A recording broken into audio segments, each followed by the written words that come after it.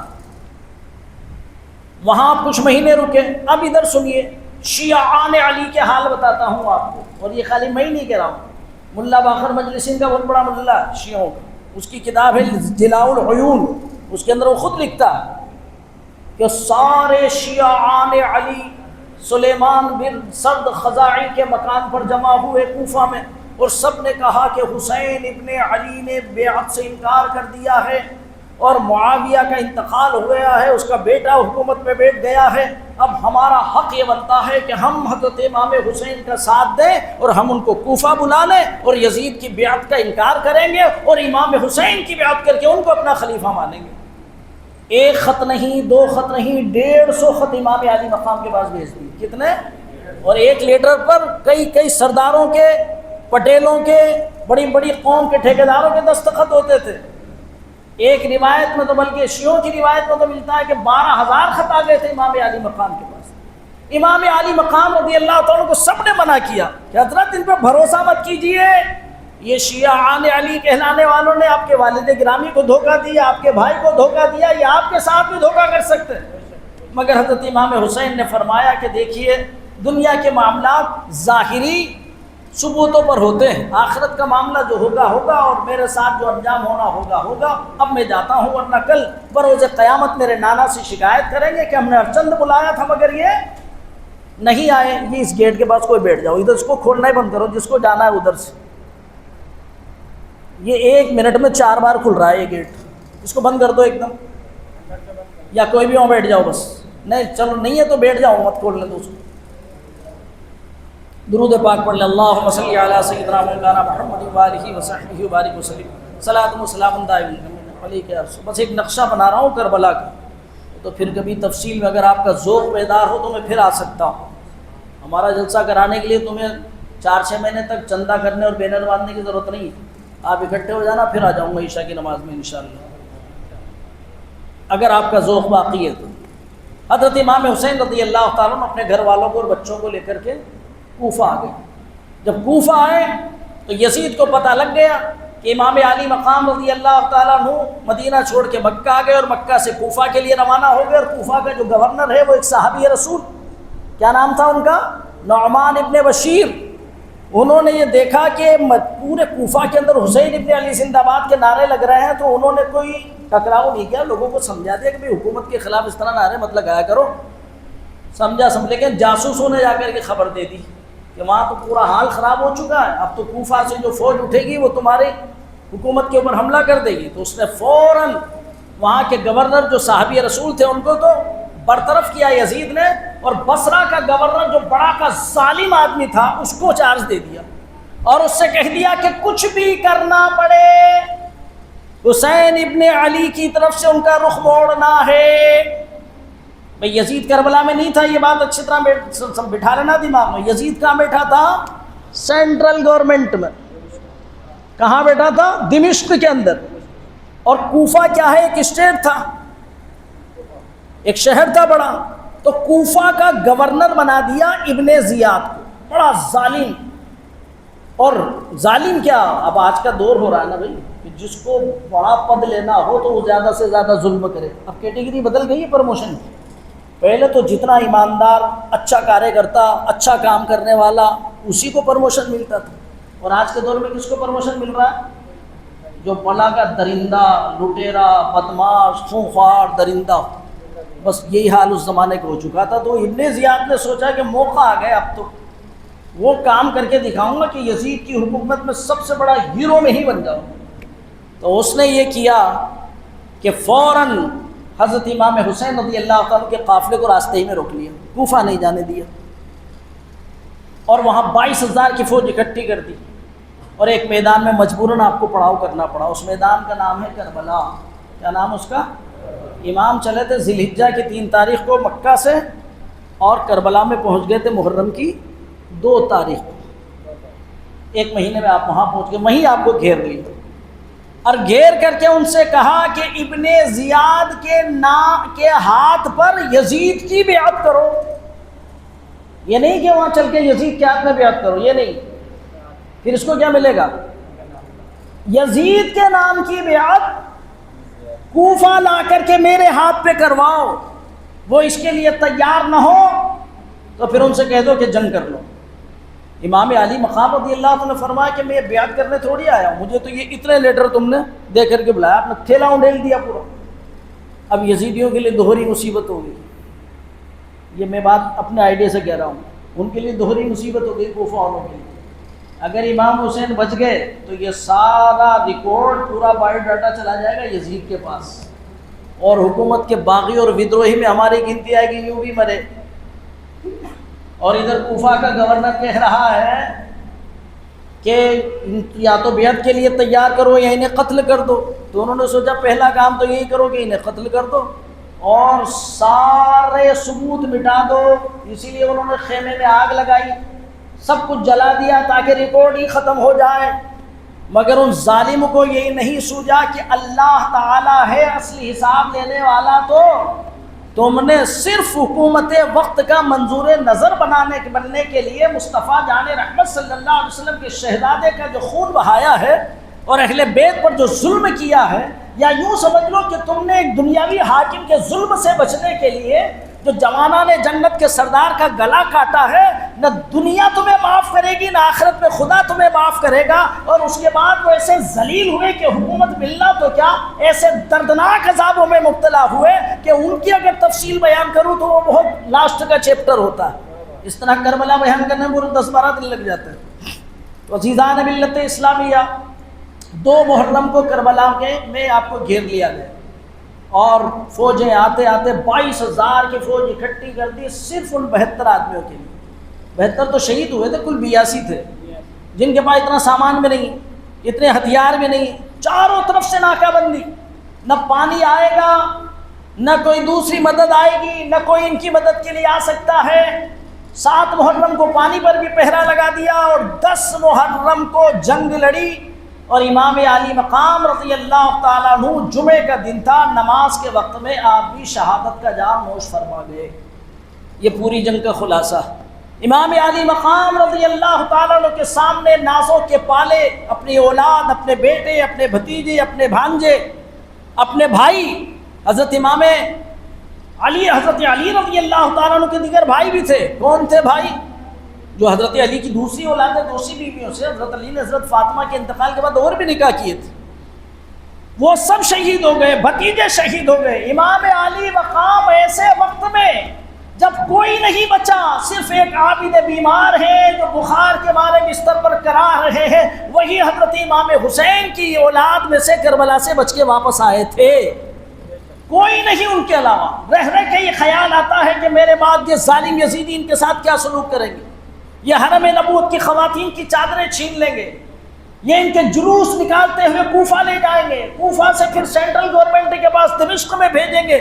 ایسے تصورات ہیں کہ جن کو سن کر کے ہمالیہ ہو تو تھرا جائے، رستم زماں ہو تو اس کا دل دہل جائے، مگر امام علی مقام رضی اللہ تعالیٰ عنہ نہ ڈرے نہ گھبرائے، بلکہ پا استقامت میں ذرا سی بھی لغزش نہیں آئی، اور صاف کہہ دیا یزیدیوں سے کہ جو جان مانگو تو جان دیں گے، جو مال مانگو تو مال دیں گے، مگر یہ نہ ہو سکے گا ہم سے نبی کا جاہو جلال دیں گے۔ سب کچھ لٹا دیا، اور 3 دن کے بھوکے اور پیاسے صبح سے دوپہر تک لاشوں کو اٹھاتے اٹھاتے کمر دوہری ہو گئی۔ نظر کے سامنے جن لاشوں کا انبار ہے، جن میں جگر کے ٹکڑے بھی ہیں، نازوں کے پالے بھی ہیں، بھائی اور بہن کی اولادیں بھی ہیں، بھتیجے بھی ہیں، بھانجے بھی ہیں۔ علی اصغر 6 مہینے کا تڑپ کر کے ٹھنڈا ہو گیا، عابد بیمار غش پر غش کھا رہے ہیں، علی اکبر کی جوانی نگاہوں کے سامنے لٹ گئی، ہم درد اور غم گسار بھائی عباس کے بازو کٹ گئے، مگر امام کے استقامت میں ذرا بھی فرق نہیں آیا، اور آخر تک آپ یہی کہتے رہے کہ ایک باطل کے ہاتھ میں ہم ہاتھ نہیں دیں گے۔ آخرکار امام علی مقام میدان کارزار میں آئے، اور کئی بڑے بڑے سورماؤں کو قتل کرنے کے بعد جب مقابلے کی ہمت کسی میں نے نہیں، تو ابن زیاد بدنہاد نے چلا کر کے کہا کہ اس کی رگوں میں فاتح خیبر کا خون دوڑ رہا ہے، یہ تنہا تمہاری بچی ہوئی فوج کو صفحہ ہستی سے مٹانے کی طاقت رکھتا ہے، اس لیے روبرو جا کر کے مت لڑو۔ تیر اندازوں کو آگے بھیجا، اور 1000 تیر اندازوں نے حضرت امام حسین رضی اللہ تعالیٰ عنہ کے اوپر گھیرا ڈال کر کے تیر برسانا شروع کیے، اور گھیرے کو ٹائٹ سے ٹائٹ کرتے چلے گئے۔ اللہ اکبر اللہ اکبر، ایک تیر آپ کی پیشانی پر ایسا لگا جس سے خون کا فوارہ جھڑ گیا، وہ مقدس پیشانی جسے اللہ کا محبوب چوما کرتا تھا، اس مقدس پیشانی سے خون کا فوارہ بہا، اور امام غشکا کے زمین کے اوپر سجدہ ریز ہو گئے، اور خولی نے سر تن سے جدا کیا، شمر نے تلوار چلائی، سنان نے نیزہ مارا، اور امام علی مقام رضی اللہ تعالیٰ عنہ کا سر اور ان کا خون بہا دیا گیا، سر تن سے جدا کر دیا گیا۔ حضرات، دنیا میں یہ ظلم کی ایسی داستان ہے کہ ایسی داستان کبھی نہ مرتب پہلے ہوئی تھی نہ بعد میں۔ چمن آپ اپنا لٹا گئے کہ بہار دین خدا رہے، نہ جما جو رنگ بہار سے، جو نہ جما جو لنگ بہار سے، تو لہو بھی اپنا ملا دیا۔ عزیزان ملت اسلامیہ، امام علی مقام رضی اللہ تعالیٰ عنہ نے محرم کی 10 تاریخ کو نماز جمعہ کا وقت تھا، لیکن مسافروں پر تو جمعہ نہیں، ظہر کی نماز کا وقت تھا، اپنے جام شہادت نوش فرمایا، اور آپ کی قربانی نے ہمیشہ ہمیش کے لیے ایمان والوں کے دلوں میں یہ جذبہ پیدا کر دیا کہ جب باطل سے سامنا ہو سب کچھ لٹا دو مگر باطل سے سمجھوتا نہ کرو۔ تو مسلمانوں، ایمان کی قربانی سے ہمیں کیا سبق ملا؟ کہ ہر حال میں ہمیں اللہ اور اس کے رسول کے بتائے ہوئے راستے پر چلنا ہے، مگر وہ سب ہم نے چھوڑ دیا، پتہ نہیں کیا کیا خرافات ایسی گڑھ لی کہ شریعت تو کیا، انسانیت بھی جن کو گوارا نہیں کرتی، جو چاہتا ہے نئی خرافات گھڑ کے لے آتا، کوئی کیا بنا کے لیا ہے، کوئی کیا بنا کے لیا ہے، کوئی ایک مورت لیا ہے بنا کر، سب براق ہے، مان لو یہ معراج میں وہیں دیکھ رہا تھا کھڑا کھڑا کہ براق ہے، یہ اس نے دیکھ لیا۔ اور ابھی یوٹیوب کے اوپر دیکھ لو، کہیں تو ریچھ بن کے گھوم رہے ہیں، کہیں بندر بن کے گھوم رہے ہیں، ننگے دھڑنگے گھوم رہے ہیں، کوئی اپنے بدن کو چھید کر کے اور اس میں چاقو واقو پھنسا کر کے خالی چڈی پہن کے پہ مردود۔ سطر کھولنا حرام ہے، ناف سے لے کر گھٹنے تک سطر کھولنا کیا ہے؟ حرام، اس کا چھپانا فرض۔ یہ ہے صاحب حسینی جو ننگے ہو کے گھوم رہے ہیں، توبہ نعوذ باللہ نعوذ باللہ۔ اس لیے مسلمانوں، اپنے حال پر رحم کھاؤ، کل بروز محشر خالی تمہارے بارے میں سوال نہیں ہوگا، تمہارے گھر والوں کے بارے میں بھی سوال ہوگا، تمہارے بیویوں کے بارے میں بھی سوال ہوگا کہ وہ جو میک اپ کر کے اور بازاروں میں ٹہلتی پھر رہی ہے اور نوجوانوں کی بھیڑ لگ رہی ہے۔ جب ہم اس طرح کی باتیں کرتے ہیں تو ہم سے لوگ یوں کہتے ہیں کہ صاحب یہ کوئی بند ہی نہیں ہو سکتا، آپ کیوں ان کے پیچھے پڑ گئے؟ تو میں تو صاف جواب دیتا ہوں کہ اللہ تبارک و تعالیٰ نے 1,24,000 بروایت دیگر 2,24,000 نبیوں کو دنیا میں کس لیے بھیجا تھا؟ بتاؤ، شرک مٹانے کے لیے۔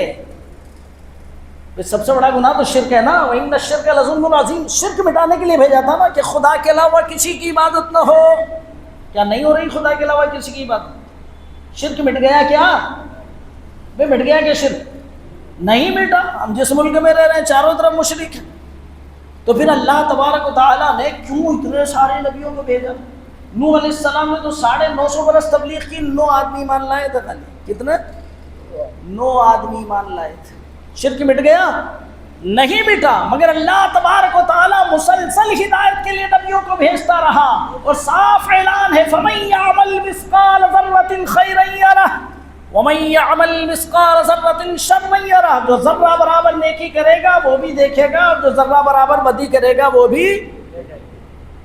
اعمل ما شئت کما تدین تدان، سرکار کا فرمان ہے، جو چاہے کر، جیسا کرے گا ویسا ہی بھرے گا۔ اب یہ تمہاری مرضی، تم کچھ بھی کرو۔ پھر ایک جواب اور بڑا بزدلانہ جواب ہے ہمارا، بہت بزدلانہ، جس سے گیدڑ سے بھی کمزور آدمی ہو تو جائیں گے، ارے صاحب بچے مانتے ہی نہیں، بچے نہیں سنتے ہیں صاحب، نہیں سنتے ہیں۔ تمہارے مکان پہ ہائی ٹینشن نکل رہی ہو، ایک حادثہ ہو گیا، اللہ اس کی مغفرت فرمائے، اور تمہارا بچہ کہتا ہے میں تو پکڑوں گا اس کو، یا ایک پائپ سے کھینچوں گا اس کو، تو تم کہتے ہو صاحب بچے مانتے ہی نہیں، ادھر منہ پھیر کے بیٹھ جائے گا۔ کرو گے؟ دنیا کی آگ سے اتنے ڈر رہے ہو، آخرت کی آگ سے نہیں ڈرتے؟ قرآن کا فرما ہے قُوا أَنفُسَكُمْ وَأَهْلِيكُمْ نَارًا وَقُودُهَا النَّاسُ وَالْحِجَارَةُ، اپنے آپ کو بھی جہنم کی آگ سے بچاؤ اور اپنے گھر والوں کو بھی بچاؤ۔ خود تو آپ حاجی صاحب ہیں، نمازی صاحب ہیں، بار بار عمرے کر رہے ہیں، حج پہ حج کر رہے ہیں، بڑے پابند ہیں، پرہیزگار ہیں، اپنے بچوں کو بھی تو سنبھالو کہ وہ کدھر جا رہے ہیں، وہ جہنم کی طرف جا رہے ہیں۔ تمہاری عورتوں کو دیکھو کہ وہ بے حیائی کرتی ہوئی ان جلوسوں کے اندر گھوم رہی ہو۔ میں تو صاف کہتا ہوں کہ اگر ہر مسلمان یہ عہد کر لے کہ مجھے اپنی عورت کو اس جلوس میں، اپنے گھر کی بیٹی کو، بچی کو، بہو کو، بہن کو جلوس میں نہیں جانے دینا ہے، پھر دیکھ لو جلوس کہاں جائے گا، نہ شمع جلے گی، نہ پتنگے آئیں گے، پھر پروانے اڑنا ہی بند کر دیں گے۔ یہ سب ہمارے بگاڑے ہوئے کام ہیں۔ اللہ تعالیٰ توفیق عطا فرمائے۔ میری اس گفتگو سے کچھ باتیں آپ کے سمجھ میں آئی ہوگی، کچھ سوال بھی ذہن میں اٹھ رہے ہوں گے بہت سارے، مگر میں تقریر کر کے اور یہاں سے کوئی فلائٹ سے یا راجدھانی سے نہیں نکل جاؤں گا۔ اب آپ مجھ سے رابطے میں رہیے، جو پوچھنا ہے مجھ سے پوچھیں، علماء سے پوچھیں، کسی رستے چلتے سے مت پوچھ لینا، کسی رستے چلنے سے۔ آج کل یہ عمر صاحب ہم نے تو ایسا ہی سنا ہے، پھر کہاں سن لیا تھا، قوال سے سنا تھا کہ گائک سے سنا تھا کہ اسٹوری میں سنا تھا کہ ناٹک میں سنا تھا، یہ سننا کیا ہوتا ہے؟ اب یہ جو آج کے زمانے میں سب سے بڑا فتنہ جو ہے نا یہ موبائل، یہ دجال سے بھی خطرناک فتنہ. دجال تو اکیلا ہی ہوگا، اس میں تو 50 دجال بیٹھے ہیں. اس سے اچھا سن کے اس سے آ جائیں گے، پھر آگے ہم سے پوچھیں گے صاحب وہ ایک آدمی ایسے کہہ رہا تھا جو تو کیوں سن رہا تھا بھائی؟ ابھی کوئی تجھے گالی بک رہا ہو تو کہتا وہ آدمی مجھے گالی دے رہا تھا تو کیوں گیا اس کے پاس؟ رستہ بدل کے گھر آ جاتا یا تو مقابلہ کر لیتا اس کا. کئی دجال بیٹھے ہیں اس کے اندر. اس کو مت دیکھو، اس سے دین مت سیکھو. اور اگر سیکھنا ہے اس سے دین بھی مل سکتا ہے آپ کو، مگر اس کا طریقہ کیا ہوگا؟ آپ آئیے مفتی صاحب کے پاس، آپ جائیے مولانا ادریس صاحب کے پاس، میرے پاس آئیے، مجھ سے پوچھئے کہ مجھے کچھ ایسے عالموں کے نام بتا دیجئے کہ جن سے میں رہنمائی لے سکوں. تو پھر ہم ان کو آپ کا نام بتا دیں گے، ان کے علاوہ کسی کو مت دیکھنا پھر، کیونکہ یہاں کا حال وہی ہے. بل اسمہما اکبر من نفعہما یسألونک عن الخمر والمیسر قل فیہما اسم کبیر ومنافع للناس. لوگ کہنے لگے حضور صلی اللہ علیہ وسلم سے کہ شراب میں تو بہت سارے فائدے ہیں صاحب، آپ کیوں منع کر رہے ہیں؟ میں اس سے تو طاقت آتی ہے، جوانی آتی ہے، جوش آتا ہے، اور جوئے کھیلنے میں بہت فائدہ ہے، ہم تو بہت بازیاں جیت جیت کے لاتے ہیں. اللہ تعالیٰ نے فرمایا یسألونک عن الخمر والمیسر قل فیہما اسم کبیر. اے محبوب، یہ آپ سے پوچھ رہے ہیں جوئے اور شراب کے بارے میں، ان سے کہتے ہو کہ اس میں بہت گناہ. قل فیہما اسم کبیر ومنافع للناس، فائدہ بھی ہے اس میں، فائدہ بھی ہے، جو فائدے گنا رہے ہیں. پھر آگے فرمایا بل اسمہما اکبر من نفعہما، لیکن ان کا جو نقصان ہے وہ فائدے سے کئی گنا زیادہ ہے. یہی مثال اس کی ہے کہ اس کا جو نقصان ہے وہ فائدے سے کئی گنا زیادہ ہے. اس لیے ایسی جگہ مت جاؤ کہ جہاں تمہارا ایمان اور عقیدہ برباد ہونے کا خطرہ ہو. اور یہ کیسا برباد ہو رہا ہے یہ ہمیں پتا ہے کہ ہم سے نوجوان کیسے کیسے سوال کرتے ہیں. جس کو یہ پتہ نہیں کہ وضو کن چیزوں سے ٹوٹ جاتا ہے، وہ مجھ سے پوچھتا ہے کہ صاحب باغ فتق کیا تھا؟ سنا کبھی آپ نے نام باغ فتق؟ باغ فتق کیا تھا؟ میں نے کہا تجھے وضو کا تو طریقہ یاد نہیں، باغ فتق پوچھ رہا ہے. کیونکہ اس نے کسی شیعہ کا بیان سن لیا کہ حضور صلی اللہ علیہ وسلم کے وصال فرما جانے کے بعد جو آپ کا باغ تھا باغ فتق، اس کو صدیق اکبر نے دبا لیا اور سرکاری پراپرٹی بنا دیا، اور حضرت فاطمہ مانگتی رہ گئی، ان کو دیا ہی نہیں. توبہ نعوذ. پھر حضرت فاروق اعظم کا دور آیا، انہوں نے بھی نہیں دیا. پھر حضرت عثمان غنی کا دور آیا، انہوں نے بھی نہیں دیا. پھر حضرت علی کا دور آیا تو کیا انہوں نے لے لیا؟ اچھا، پھر حضرت علی کو ہم کیا مانتے ہیں؟ شیر خدا. کیا مانتے ہیں؟ شیر خدا. جو ایک ہاتھ میں قلعے کا پھاٹک اکھاڑ لے، وہ کیا کرنا ہے؟ سب سے ڈر گئے تھے یہ. تو اس کا مطلب تم حضرت علی کو اپنی طرح بزدل موقع پرست سمجھ رہے ہو.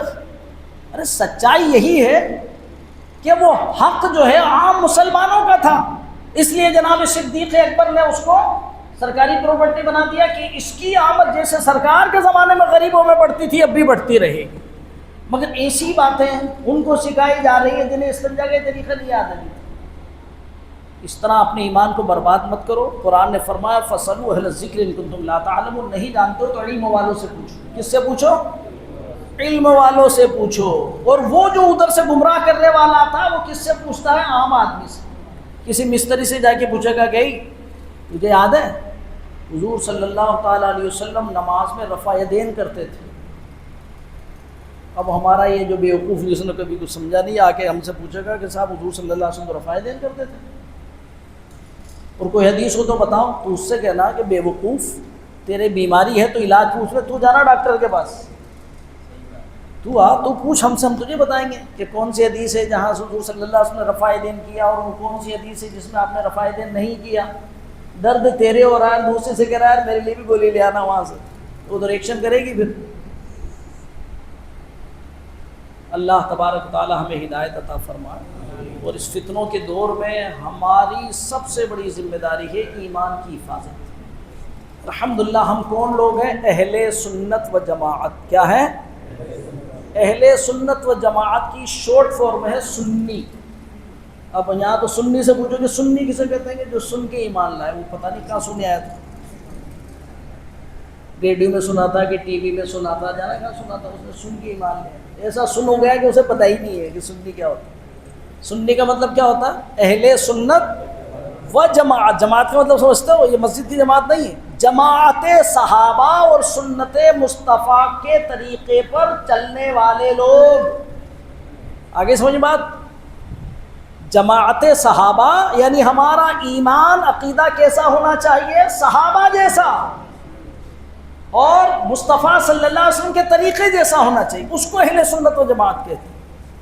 اس لیے تمام باطل فرقوں سے نگاہ ہٹا کر ہم اپنا دین، اپنا مذہب، اپنی تعلیم، اپنے مسائل کو علماء اہل سنت کی کتابوں سے حل کریں۔ باقی یہ سب نئے نئے فتنے ہیں۔ یہ کوئی کہنا صاحب 200 سال سے ہو رہا ہے، 400 سال سے ہو رہا ہے، 500 سال سے ہو رہا ہے۔ ارے اسلام تو حضرت آدم ہی سب سے پہلے دنیا میں لے آئے تھے، پھر اللہ کے رسول صلی اللہ تعالی وسلم نے شریعت محمدی کو ایسا مضبوط اور مستحکم کر دیا، اور صحابہ اور اہل بیت نے بڑی بڑی قربانیاں دے کے اس دین کو بچایا، پوری اوریجنلٹی کے ساتھ پہنچایا۔ پھر اگر بیچ میں لوگوں نے گھسپیٹ کی تو اللہ نے ہر 100 سال میں ایک مجدد پیدا کر دیا، تو اس مجدد نے پھر سارا کچرا چھان کے یا تو نیچے یا پھونک پھٹک کے اوپر کر دیا، اڑا دیا، اور دین کا اصلی میٹریل آپ کو دے دیا۔ یہی کام مجدد کا ہو۔ اب لوگ بار بار صاحب اعلیٰ حضرت کا نام کیوں لیتے ہو؟ اعلیٰ حضرت کا نام ہر 100 سال میں اعلیٰ حضرت جیسا مجدد آتا ہے۔ وہ ہمارے ماں سے قریب کے مجدد ہیں، جنہوں نے ساری بدعتوں کو اڑا کر کے پھونک پھٹک کر کے اصلی دین لوگوں کے سامنے پیش کیا، اپنی طرف سے کچھ نہیں کہا انہوں نے۔ اس لیے ہم اعلیٰ حضرت کا نام لیتے ہیں کہ انہوں نے بالکل نیٹ اینڈ کلین کر کے مذہب اہل سنت و جماعت کو ہمارے سامنے رکھا۔ اور آج کا بڑا سے بڑا مفتی چاہے اعلیٰ حضرت سے وہ متبھید رکھتا ہو، اسے بھی مسائل کو سمجھنے کے لیے فتاوی رضویہ کھولنی ہی پڑتی ہے، کیونکہ فتاوی رضویہ اسلامک 1200 برس کی لائبریری کا خزانہ ہے۔ میں نے بڑے بڑے دگج دیوبندیوں کو دیکھا جو جن کے پاس علم ہے، ان کی بات کر رہا ہوں، جاہلوں کی بات نہیں، وہ تک یہ کہتے ہیں کہ میں نے جد الممتار کو پڑھا، واقعی ایسا فقیہ نہیں ہے۔ کوئی کہتا ہے میں نے فلاں پڑھا، واقعی اتنا علم ہے کہ کسی کا جواب نہیں ہے۔ انہیں ماننا پڑتا ہے، وہ محتاج ہیں اس بات کے کہ انہیں مسائل کی تحقیق اور تفتیش کرنی پڑتی ہے، تو پھر فتاوی رضویہ کی طرف آنا ہی پڑتا ہے، کیونکہ اللہ تبارک و تعالیٰ مجدد کو اس زمانے کے تمام کمال والوں سے باکمال اور سارے علم والوں سے مل کر سے بڑا علم والا بناتا ہے۔ ہم یہ نہیں کہتے کہ اعلیٰ حضرت جو ہے وہ غوث پاک سے ہی بڑے ہیں، خواجہ صاحب سے ہی بڑے ہیں، اور امام اعظم سے بھی بڑے ہیں۔ یہ بیتوکی باتیں، جاہلانہ باتیں جو لوگ ہمارے اوپر الزام لگاتے ہیں۔ ہم کہتے ہیں اس صدی کے مجدد ہے، اور مجدد وہ ہوتا ہے کہ جس کے علم کو ساری دنیا، یہی وجہ ہے کہ حرمین شریفین کے علماء کے پاس بھی جب ایسے ایسے سوال دنیا بھر سے آ گئے تھے جن کا جواب ان کو نہیں آ رہا تھا، جب اعلیٰ حضرت کے سامنے رکھے تو اعلیٰ حضرت نے ان کے جواب میں چڑھے بخار میں رات بھر میں کتابیں لکھ ڈالی پوری۔ تو وہاں کے سید العلماء سید جمال اللہ نے کہا تھا کہ کہاں تھا یہ علم جو تمہیں نہیں دکھا، اور انہی لائبریری سے نکال کر کے احمد رضا نے اکٹھا کر کے رکھ دیا۔ اسی لیے پکار اٹھے لو قیل فی حقہ انہ امام الائمۃ المجدد لہذہ السنۃ لکان حقا و صدقا، اگر یہ کہا جائے کہ یہ ساری دنیا کے اماموں کا امام ہے اور اس صدی کا مجدد ہے تو یہ سچائی ہے۔ مریدوں نے تھوڑی اعلیٰ حضرت کو مجدد بنایا ہے۔ اعلیٰ حضرت کو مجدد کس نے مانا؟ حرمین شریفین کے سارے مفتیوں نے، جن کے پاس دنیا بھر کے الجھے ہوئے مسائل مفتیوں نے ان کے پاس بھیج دیے تھے، وہ ان سے حل نہیں ہو رہے تھے تو اس کو اعلیٰ حضرت نے حل کر دیا۔ یہ اللہ کا دیا ہوا علم ہے، اللہ جس سے چاہتا ہے کام لیتا ہے، اس لیے ہم ان کا حوالہ دیتے ہیں جن کو پوری دنیا مانتی ہے۔